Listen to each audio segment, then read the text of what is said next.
Just messing around here a little bit on a Friday afternoon. Got the IndyCar race going this week. I'm playing my old 1960 or so Music Master by Fender. Obviously been stripped, and this guitar was the first guitar that I ever owned. My mom and dad bought this for me at Gruen Guitars on my 10th birthday, I think.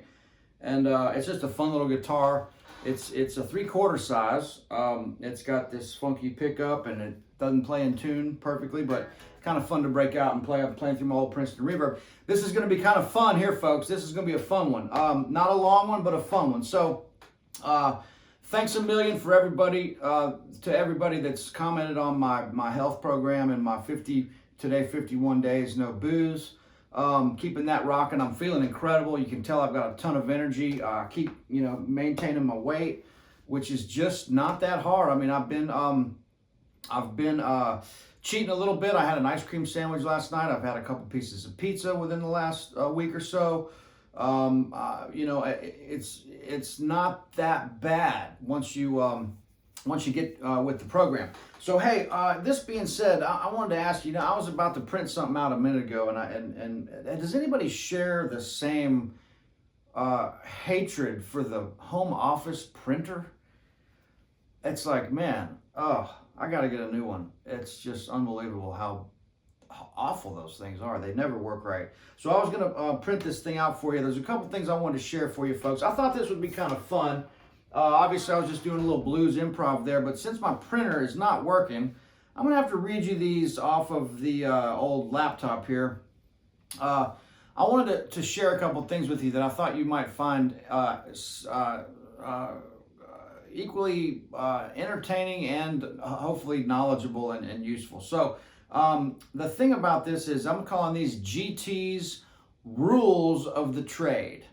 You've got your tools of the trade, and these are some of the rules of the trade that I've developed. Now, don't bust me too bad on this, folks, because some of these are personal opinion, and some of them are just meant to be funny, but I couldn't help myself. So I'm just going to read through these rules, and then I got another surprise for you in just a second. So stay tuned. I'm starting to feel like a talk show host here with these things, but I'm having a lot of fun, and life is good. So let's have some fun together on this Friday afternoon. Beautiful day here in Nashville, and I might go check out some of the car race stuff this weekend, but I wanted to get you guys a video just to keep it rolling. So let's go here. I'm just going to read down the list. Set your amp on the floor. Don't put your amp on a chair or tilt it back. All the pros that know, put their amp on the floor and get that nice good bass response. Let that treble that takes 15 or 20 feet to develop go through your legs or underneath you, or however you want to put that. But it takes a long time for that treble to develop. So don't tilt that amp up into your ear right on stage. Let it go past for you. Pass in front of you. Go to the Grand Ole Opry and play. They've got a deluxe reverb on a stand facing up in front of you towards your face. And man, it's the most musically unconducive situation I've ever been in my life. Not fun. So put your amp on the floor. Don't tilt your amp back. Don't ever wear shorts after dark or on stage anywhere, anytime. This is just not good for anybody. Don't ever wear sandals either. This is another big one. Don't ever wear tank tops anywhere, ever. There's no need for it, ever. Always wear black to the gig, unless they come out with something darker, and then wear that. Don't start or end your show with a ballad. I've seen this crash and burn many times, my friends. Don't start or end your show with a ballad. Okay, if you can't hear the vocals or the soloist, you're playing too loud. I agree with this. Don't fill or play over the vocalist. Maybe like a little subheading under that last one, but don't fill or play on top of the vocalist. That's the most important thing going on in that song at that moment. Don't play over top of it. Let them be the focus of attention there for a minute until it's time for the guitar solo, right? All the lyrics that were ever written were just meant to get to the guitar solo. Okay, don't feel bad if you ever have to yell at the bass player or the drummer. This is a common occurrence. as for guitar players, don't feel bad if you have to give the bass player or drummer dirty looks, or if you have to yell at them on stage in front of an audience. It's going to happen. Don't take requests. Don't get yourself in any trouble like that, friends. Don't ever ask the audience a question. Tell them what you want to do. Don't use headstock tuners on your guitar or on stage. Save that for the studio or home use only. No headstocks on the tuners, or no tuners on the headstock. No headstock tuners on stage. Never apologize for anything on stage. Don't tell them you're sick or you're not feeling good or, oh, my guitar's not playing in tune tonight. They don't know. So if your voice is scratchy, if you're a singer and you've got a fever, don't apologize to the crowd. They don't want to hear anything to bring their night of partying down any farther than it's going to go towards the end of the night anyway. So conduct your cables in an orderly fashion.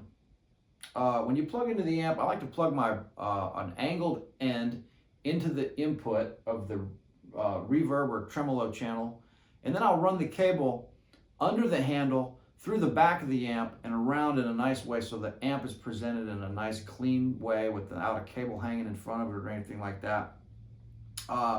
D'Addario Planet Waves cables are my favorite, and a lot of other guys in town. Don't use a too high quality cable or it starts making your guitar sound weird. It lets too much of the good stuff in, or bad stuff rather, too many lows and highs, you know. You want just a good medium quality cable. Use equipment that is black. No orange extension cables or cords on stage. Try to go, you know, with black amps and black cables and black straps and stuff like that. If you want to use a red pick, I guess that's not going to kill anybody, but just my personal favorite. You know, look at Bob Dylan, Johnny Cash, and Roy Orbison and guys like that they just like to wear black all the time. Maybe it's our dark souls. Leave them wanting more. This is a good one. I'll leave you wanting more with that one. So leave them wanting more. This is the audience, or really maybe anybody that you come into contact with in your entire life. Know when to end the jam. If you're on stage, and just be conscious of the music that's going on around you. If you're in a jam that doesn't seem to ever have an end to it, kind of like that band that I saw the other night, just end it.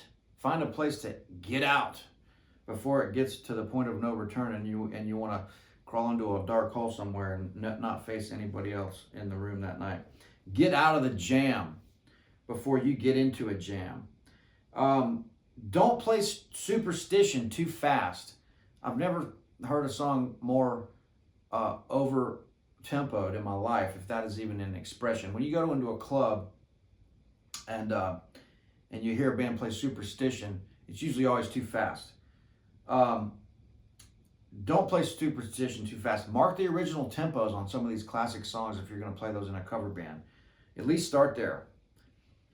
Learn the right riff to Sissy Strut. Let's actually go over that real quick. I'm going to show you guys the right riff. People do this all the time. So this is the riff to Sissy Strut. Oh, so sorry. Hold on one second. So it's the B part that I want to show you.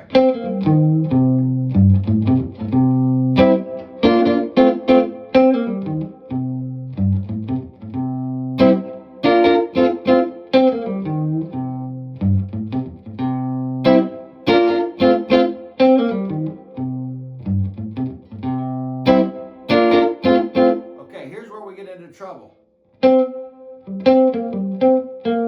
That's not the right way. It's not bad, but the real way to play that song is.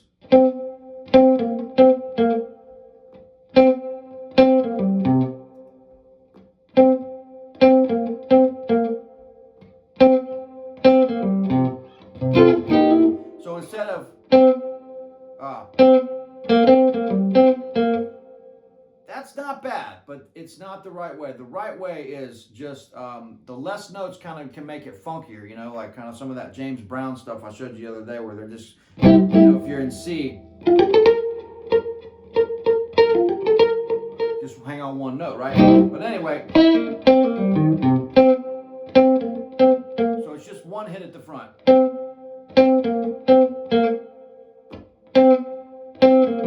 That's the lick.